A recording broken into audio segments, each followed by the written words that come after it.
होंगे। जैसा कि हम लोग वनस्पति जगत पढ़ रहे हैं और वनस्पति जगत में हम लोगों ने शैवाल एल्गी को कंप्लीट कर लिया है। आज का हमारा टॉपिक है ब्रायोफाइटा। ब्रायोफाइटा जैसा कि दो शब्दों से मिलकर के बना है। वो दो शब्द कौन कौन से हैं? ब्रायोन जिसका मीन्स होता है मॉस, फाइटॉन मीन्स प्लांट। मॉस के पौधे के बारे में हम यहाँ अध्ययन करेंगे, ठीक है। जैसा कि इसमें जो भी पौधे होते हैं, जो भी प्लांट्स पाए जाते हैं, ब्रायोफाइटा के अंतर्गत जो भी पादप पाते हैं वो क्या होते हैं? पूरी तरह से विकसित होते हैं, पूरे विकसित रूप में वो पाए जाते हैं। और हाँ, ब्रायोफाइटा एक इस प्रकार का पौधा होता है जो सभी एरियाओं में पाया जाता है, सभी प्लेस पे क्या होता है कि पाया जाता है, चाहे वो दीवार हो, चाहे समुद्र का किनारा हो, चाहे वो नम स्थान हो, चाहे वृक्षों की छाल हो, वहाँ नमी पाया जाता हो, ये सब जगहों पे क्या होते हैं? उगते हैं। कह रहे हैं कि इस समूह के मतलब ब्रायोफाइटा समूह के जो भी प्लांट्स होते हैं उनके पादप शरीर, उस पौधे का जो शरीर होता है, प्लांट्स बॉडी जो होते हैं वो पूर्ण रूप से क्या होती है? विकसित होती है, ठीक है। किंतु इनके अंदर वेस्कुलर टिश्यूज नहीं पाए जाते हैं। वेस्कुलर एक होता है वेस्कुलर बंडल, ठीक है, वेस्कुलर बंडल होता है। तो कह रहे हैं यहाँ संवहन ऊतक नहीं पाए जाते हैं। संवहन ऊतक नहीं पाए जाएंगे मतलब कि उनके अंदर भोज्य पदार्थों को ले जाने के लिए कोई इस तरह का सहायक अंग नहीं होते हैं, ठीक है। यह साधारणतः क्या होते हैं? प्रिमिटिव ब्रायोफाइट होते हैं। ये साधारणतः जनरली कह लीजिए क्या होते हैं? प्रिमिटिव एम्ब्रियोफाइट होते हैं। इन्हें पादप जगत का उभयचर कहते हैं।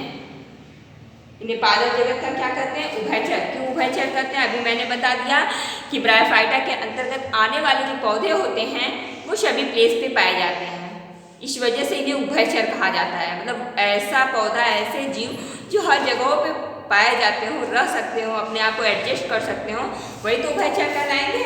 तो इन्हें इसलिए क्या कहते हैं? उभयचर कहते हैं। तो जनरली हम जान लेते हैं कि जो ब्रायोफाइटा के प्लांट होते हैं उनके जनरल कैरेक्टरिस्टिक क्या होती है, उनके फीचर क्या होते हैं, ठीक। तो आपके सामने तो दिख ही रहा होगा कि जो ब्रायोफाइटा के अंतर्गत आने वाले पौधे होते हैं वो नम, छायादार प्लेस पे क्या होते हैं? पाए जाते हैं, ठीक है। जैसे एग्जाम्पल भी आपके सामने है, कहाँ कहाँ ये पाए जाते होंगे, कहाँ कहाँ ये प्रेजेंट हो सकते हैं। तो दीवारों पे, नदी के किनारों पे, पेड़ के तलों पे आदि जगहों पे क्या होते हैं? ये उपस्थित होते हैं। जो कि जैसा कि मतलब इनकी कंडीशन क्या, इनकी साइज क्या होती है? ये आकार में क्या होते हैं? छोटे होते हैं। ऐसा भी नहीं कि ये बहुत बड़े होते हैं जिसके कारण ये अदर जगहों पे पाए, नहीं, ये क्या होते हैं? छोटे होते हैं आकार में। सेकेंड आपका क्या कह रहा है? देखिएगा, ब्रायोफाइटा में भी आपके दो टाइप के होते हैं। कुछ प्लांट्स आपके क्या होते हैं? गैमेटोफाइट, और कुछ प्लांट्स क्या होते हैं? स्पोरोफाइट होते हैं। कुछ जो होते हैं युग्मकोद्भिद पौधे होते हैं और कुछ बीजाणुउद्भिद पौधे होते हैं। अब ये युग्मकोद्भिद क्या होता है और बीजाणुउद्भिद क्या होता है, ये भी तो पता होना चाहिए कि युग्मकोद्भिद क्या होता है और बीजाणुउद्भिद। नाम से कुछ क्लियर हो रहा होगा कि ऐसा पौधा जो युग्मकों का निर्माण करे, युग्मकों को उत्पन्न करे, वो है युग्मकोद्भिद। और ऐसे पौधे जहां से बीजाणु क्या हो? उत्पन्न हो, बीजाणुउद्भिद हो गया, ठीक। वही कह रहा है कि पौधे की मुख्य अवस्था युग्मकोद्भिद होती है, ठीक है, समझ में आ रहा है। लेकिन युग्मकोद्भिद अवस्था में भी ये क्या होते हैं? ब्रायोफाइटा स्वतंत्र जीवी होते हैं। ये अपना जीवन क्या होते हैं? करते हैं, स्वतंत्र रूप से जीवन यापन करते हैं, ठीक है। तीसरा आपका क्या है कि ब्रायोफाइटा में, अब यहाँ भी देख लीजिएगा, ब्रायोफाइटा दो तरह के होते हैं। कुछ निम्न श्रेणी के ब्रायोफाइटा होते हैं और कुछ उच्च श्रेणी के ब्रायोफाइटा होते हैं, ठीक है। तो निम्न श्रेणी के जो ब्रायोफाइटा होते हैं उसमें थैलस का निर्माण होता है। उसके अंदर एक फ्लास्क शेप संरचना के रूप में जो भी भाग बनते हैं वो थैलस के समान बनते हैं। बट जो उच्च श्रेणी के ब्रायोफाइटा होते हैं, जो उच्च श्रेणी के ब्रायोफाइटा होते हैं उनके जो मतलब बॉडी पार्ट्स होते हैं, शरीर के जो अंग होते हैं वो डिवाइड होते हैं, बटे होते हैं जड़, तना तथा पत्तियों में। किसमें बटे होते हैं? उनके अंदर जड़ भी होते हैं, तना भी होते हैं और पत्ती भी होती है। तीनों संरचनाएं क्या होती है? क्लियर होती है। लेकिन आपके निम्न श्रेणी के ब्रायोफाइटा में जो है वो कुछ भी क्लियर नहीं होता है, वो एक थैलस के समान के स्ट्रक्चर्स बनाते हैं। ठीक है। अब यहाँ आपको बता ही दिया था कि इनके अंदर संवहन क्या होते हैं? एब्सेंट होते हैं। तो वही कंडीशन यहाँ भी है कि इनके एक कैरेक्टर और भी है, जो इनके अंदर जो होते हैं संवहन ऊतक क्या होते हैं? नहीं पाए जाते हैं। ठीक। आगे आपका दिया हुआ है कि इन पौधों में सत्य जड़ें, जब इनके अंदर संवहन ऊतक नहीं पाई जाएंगी, अनुपस्थित होंगी, तो सिंपल सी बात है कि उनके अंदर अगर सत्य जड़ें होती तो वो जल और खनिज लवणों को अवशोषित करती ही। लेकिन इस वजह से यहाँ क्या है? राइजोइट्स पाए जाते हैं। राइजोइट्स के कारण यहाँ सत्य जड़ें मतलब इनके अंदर रूट विकसित नहीं हो पाती हैं, जड़ें विकसित नहीं हो पाती हैं। तो ये कह रहा है कि इन पौधे में जो होते हैं सत्य जड़ें नहीं पाई जाती हैं, राइजोइट्स पाए जाते हैं। ठीक है। मूलांग जिसको बोलते हैं, जो एक कोशिकीय या बहुकोशिकीय हो सकते हैं। कह रहे हैं जो यूनिसेलुलर भी हो सकते हैं और मल्टीसेलुलर भी हो सकते हैं। ठीक है। जो कि किस टाइप के हो सकते हैं? कि आपका एक कोशिकीय भी आपको दिख सकते हैं और बहुकोशिकीय भी दिख सकते हैं। आगे आपका कह रहा है कि इनके अंदर सिर्फ एक चीज एक्स्ट्रा मिल गया आपको कि इनके अंदर जो होते हैं क्लोरोफिल पाए जाते हैं। हरे वर्णक के रूप में कुछ प्रेजेंट होता है, तो हरे वर्णक के रूप में जो भी प्रेजेंट होगा उसको हम क्लोरोफिल ही तो बोलते हैं, हरित लवक ही तो बोलते हैं। उनके अंदर क्लोरोफिल पाए जाने के कारण ये क्या होते हैं? ऑटोट्रॉफ्स होते हैं, स्वपोषी होते हैं। ठीक, समझ में आ रहा है ना? स्वपोषी होते हैं। अब यहाँ कह रहा है कि इनके अंदर लैंगिक जनन, सेक्सुअल रिप्रोडक्शन जो होता है वो उगैमस होता है, विषम युग्मकीय होता है। ठीक है। इनके अंदर जो वो होते हैं वो विषम युग्मकीय होते हैं, जनन।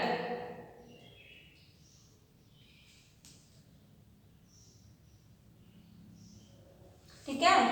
आगे देख लीजिएगा और क्या होते हैं कि जो यहाँ युग्मक, अभी तो आपने देख लिया कि लैंगिक जनन जो हो रहे हैं वो विषम युग्मकीय हो रहे हैं, बट युग्मक बहुकोशिकीय होते हैं। इनके फलस्वरूप जो अभी युग्मक बन रहे हैं वो क्या हो रहे हैं? बहुत सी कोशिकाओं वाले। बहुकोशिकीय तो इसलिए कहते हैं कि जिसके अंदर बहुत सारी कोशिकाएं पाई जाती हों, जिनके शरीर में जिनकी शरीर जो है बहुत सी कोशिकाओं से निर्मित हो, वो क्या कहलाते हैं? बहुकोशिकीय कहलाते हैं। तो बहुकोशिकीय होते हैं तथा एक जैकेट मतलब तथा एक आवरण से क्या होते हैं? चारों तरफ से ढके होते हैं, चारों तरफ से उनको एक कवरिंग होती है जिसको जैकेट बोल रहा है, तथा जैकेट से क्या होते हैं? वो ढके होते हैं। अब आगे इसमें हम जान लेते हैं कि इनके अंदर जो होते हैं पुमंग और जायांग मतलब मेल पार्ट्स और फीमेल पार्ट्स भी पाया जाता होगा। तो ब्रायोफाइटा के अंदर जो मेल पार्ट्स होते हैं उसको एंट्रीडियम कहते हैं, और जो फीमेल पार्ट होते हैं मतलब मादा जनन जो होते हैं स्त्रीधानी होते हैं, जनन अंग नहीं, मादा जो होती है वो स्त्री आर्चिगोनियम होती हैं। ठीक है। तो हम इसको यहाँ आपको अच्छे से समझा दे रहे हैं उसको।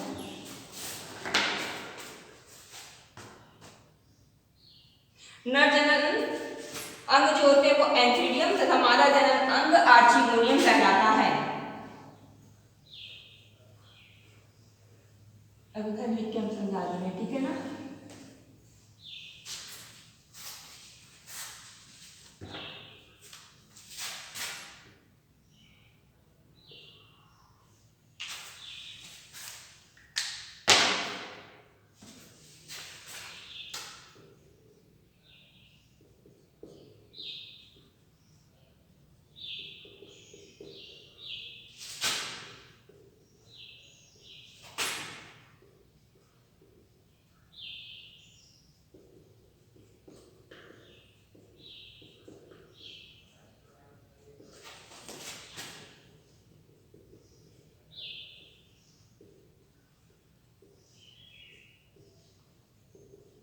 नर जनन अंग क्या हो गया? एंथ्रीडियम तथा मादा जनन अंग क्या होते हैं? आर्चिगोनियम कहलाते हैं।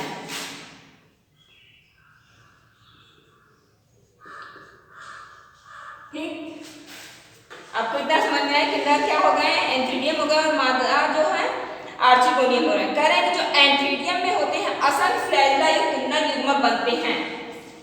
एंथ्रीडियम में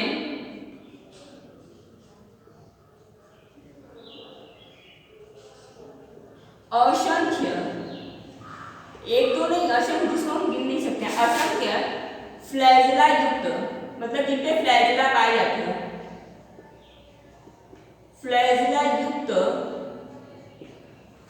किसका निर्माण हो रहा है, नर युग्मक बनते हैं। फ्लैजिला युक्त मेल गैमेट जिसको कहते हैं, ठीक है, नर युग्मक बनते हैं, जिसको हम क्या कहते हैं, पुमंग बोलते हैं ना, लेकिन यहां क्या बोलेंगे, एंथ्रोजॉइड्स बोलते हैं। नर युग्मक बनते हैं जिन्हें एंथ्रोजॉइड्स कहते हैं। समझ में आया कि नहीं? किसको एंथ्रीडियम कहा गया, मेल रिप्रोडक्टिव ऑर्गन को। जो मेल रिप्रोडक्टिव ऑर्गन है वो एंथ्रीडियम होते हैं और फीमेल रिप्रोडक्टिव ऑर्गन जो होते हैं उसे ओगोनियम कह रहे हैं, ठीक। लेकिन कंडीशन क्या होती है कि एंथ्रीडियम में जो होती है असंख्य बहुत सारी फ्लैजिला युक्त एक मेल गैमेट का फॉर्मेशन होता है। वो मेल गैमेट क्या कहलाती है, एंथ्रोजॉइड्स कहलाती है, ठीक है। और आर्चिगोनियम में कह रहा है कि आर्चिगोनियम एक फ्लास्क के आकार की इस तरह की संरचना, फ्लास्क शेप में संरचना बनाती है, ठीक है, जो भागों में बटा होता है, नेक और वेंटर, दो भागों में बटे होते हैं। नेक के अंदर जो कि अंड कोशिकाएं होता है, सॉरी वेंटर के अंदर जो कि अंड कोशिकाएं होती हैं, यहाँ फूली हुई भाग भी होती हैं। अभी हम आगे उसको अच्छे से समझाएंगे, ठीक है। तो आगे लिख लीजिएगा कि स्त्रीधानी मतलब सॉरी आर्चिगोनियम, समझ में आ गया ना कि आर्चिगोनियम किसको कहते हैं, आर्चिगोनियम की हिंदी होती है स्त्रीधानी और ये पुंधानी। आर्चिगोनियम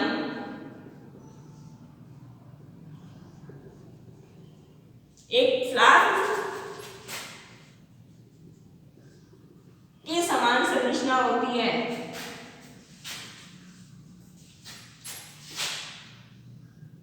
फ्लास्क के आकार की संरचना होती है।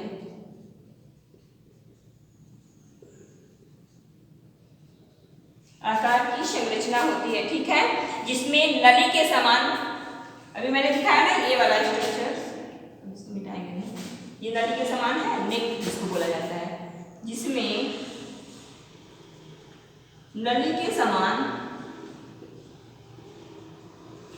ग्रीवा, नेक क्या बोलते हैं, तथा फूला हुआ भाग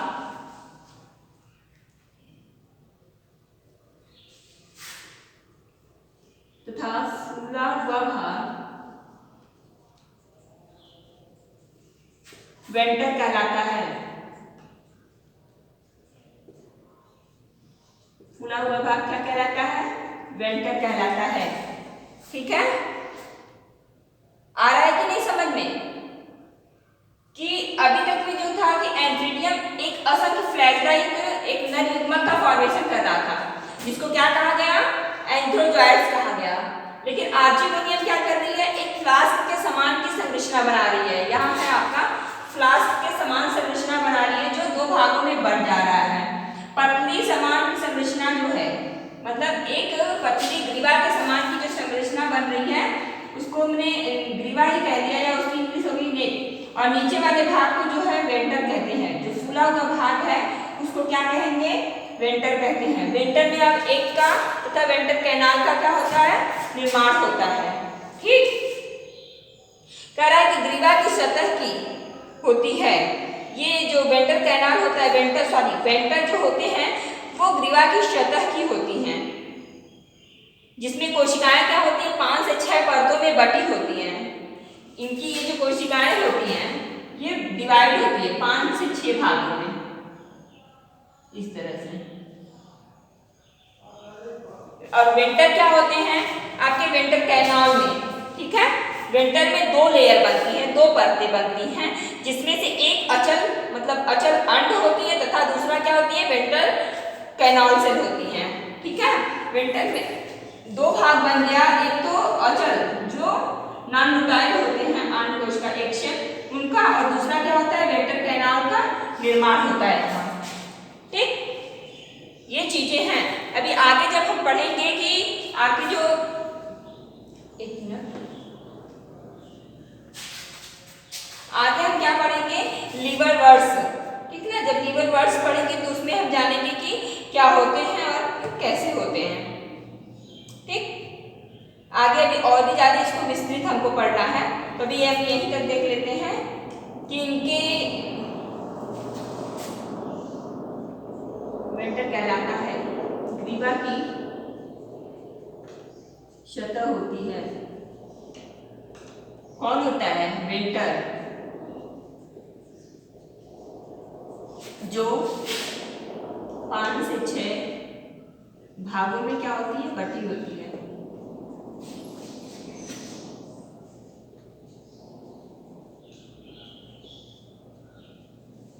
ठीक। 5 से 6 भागों में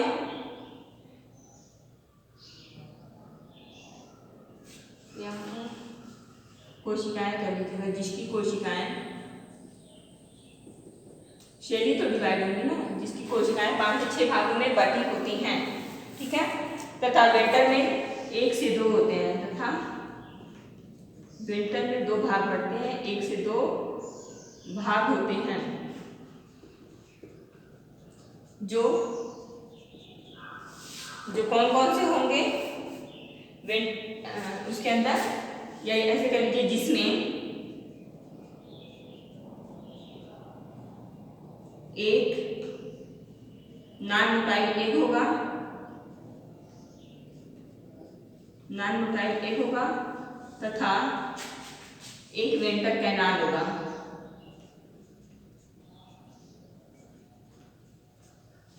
एक वेंटर कैनाल होता है। ये इनके मतलब ब्रायोफाइटा के क्या है, कैरेक्टर्स हैं।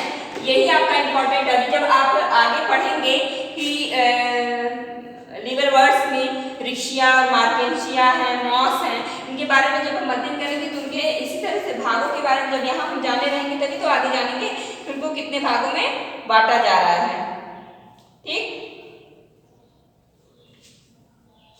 अब हम लोग कल देखा जाएगा कि ब्रायोफाइटा का जो वर्गीकरण हुआ है, तो ब्रायोफाइटा का वर्गीकरण जो होता है वो 3 भागों में होता है, लीवर वर्ड्स, एंथोसिरोटी और मॉस, ठीक। लीवर वर्ड्स में होते हैं, जिसमें से एंथोसिरोटी इंपॉर्टेंट नहीं है आपका, लेकिन आपका लीवर वर्ड्स और मॉस दोनों इंपॉर्टेंट हैं। लीवर वर्ड्स और क्या, मॉस, ये दोनों क्या है आपके लिए इंपॉर्टेंट है, और ये वाला मॉस नहीं दिए है, ठीक।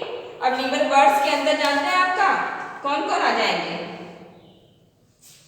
लीवर वर्ड्स जो होते हैं ये निम्न स्थानों पे पाए जाते हैं, और इसमें मुख्यतः क्या होते हैं, तो इसके भाग जो बन जाएंगे वो रिक्सिया बन जाएंगे तथा मार्केंशिया। ये आपका जनरली यहाँ आप तो बिल्कुल सिंपल तौर पे पढ़ेंगे, बिल्कुल सिंपल तरीके से पढ़ेंगे, बट ये पीएससी में बहुत विस्तृत रूप में इसको पढ़ाया जाता है, तो इसलिए यहाँ आप बी केयरफुल होकर ध्यान दीजिएगा। मार्केंशिया, ठीक। इसका अध्ययन हम कल करेंगे, ठीक है ना। आज के लिए बस इतना ही। Thank you.